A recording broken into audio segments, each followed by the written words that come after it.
वो भारतीय ब्रांड्स जो कभी फुटपाथ और रेलवे स्टेशनों पर बिकते थे लेकिन आज मल्टीनेशनल कंपनी बन चुके हैं। देश की इन कंपनियों की कहानी जानकर आपका सीना गर्व से चौड़ा हो जाएगा। नंबर 7, वाडीलाल। एक जमाने में गुजरात के रेलवे स्टेशन के बाहर एक ठेले पर बिकने वाली ये आइसक्रीम आज इंटरनेशनल फ्रीजर तक पहुंच चुकी है। वाडीलाल की शुरुआत 1907 में अहमदाबाद से हुई थी। सिर्फ एक छोटी सी आइसक्रीम मशीन और ठेला ही उसकी पहली दुकान थी, लेकिन धीरे धीरे स्वाद और क्वालिटी ने इतना नाम कमाया कि आज वाडीलाल सिर्फ भारत ही नहीं, अमेरिका, कनाडा, यूएई, ऑस्ट्रेलिया और यूरोप के कई देशों में मौजूद है। ये सिर्फ आइसक्रीम नहीं, अब फ्रोजन फूड्स और रेडी टू ईट आइटम्स का बड़ा ब्रांड बन चुका है। नंबर 6, बीकानेर वाला। 50 के दशक में दिल्ली के चांदनी चौक से शुरू हुआ बीकानेर वाला रेलवे स्टेशन के पास मिठाइयां और नमकीन बेचता था, लेकिन उसके स्वाद में कुछ ऐसा जादू था कि लोग पैकेट भर भर कर घर ले जाते थे। आज बीकानेर वाला सिर्फ एक मिठाई की दुकान नहीं बल्कि एक ग्लोबल ब्रांड बन चुका है। अमेरिका, दुबई, सिंगापुर से लेकर कनाडा तक इसके आउटलेट्स और प्रोडक्ट्स मौजूद हैं और ये ब्रांड अब रेस्टोरेंट, केटरिंग और पैक्ड फूड सेक्टर में भी छा चुका है।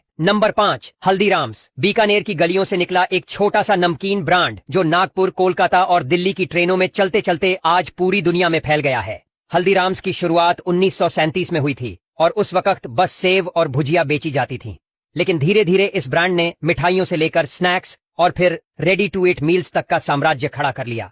आज हल्दीराम्स के प्रोडक्ट्स अमेरिका, इंग्लैंड, यूएई और ऑस्ट्रेलिया तक हर जगह मिलते हैं।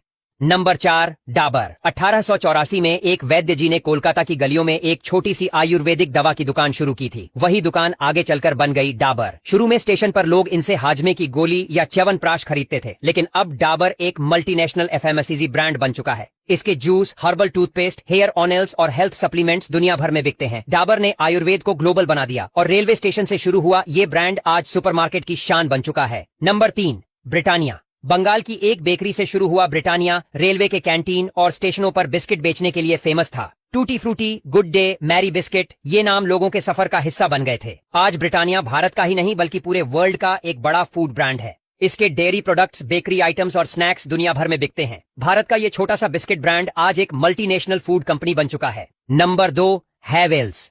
कभी दिल्ली में एक छोटे से स्टोर से तार और इलेक्ट्रिक स्विच बेचना शुरू किया था। स्टेशन के पास इनकी शॉप पर इलेक्ट्रिशियन लोग आकर सामान खरीदते थे, लेकिन उस दुकान से शुरू हुआ सफर अब एक ग्लोबल ब्रांड तक जा पहुंचा है। हैवेल्स अब सिर्फ स्विच और वायरिंग नहीं बल्कि home appliances, LED lights, kitchen products और स्मार्ट इक्विपमेंट्स में बड़ा नाम है। आज भारत ही नहीं, अफ्रीका, यूरोप और एशिया के कई देशों में इसकी मौजूदगी है। Number 1, MRF. चेन्नई की गलियों से शुरू हुआ एमआरएफ यानी मद्रास रबर फैक्ट्री एक समय में स्टेशन के पास साइकिल की ट्यूब और टायर बेचता था। 1940 के दशक में शुरू हुआ ये ब्रांड धीरे धीरे इतना बड़ा हो गया कि आज ये भारत का सबसे बड़ा टायर निर्माता है। और एमआरएफ सिर्फ टायर तक सीमित नहीं है, आज ये फार्मा, स्पोर्ट्स और मोटर स्पोर्ट्स इंडस्ट्री तक में पैर जमा चुका है। एमआरएफ टायर्स अब दुनिया के कई देशों में एक्सपोर्ट किए जाते हैं और इसका लोगो आज भी इंटरनेशनल रेसिंग इवेंट्स में दिखता है।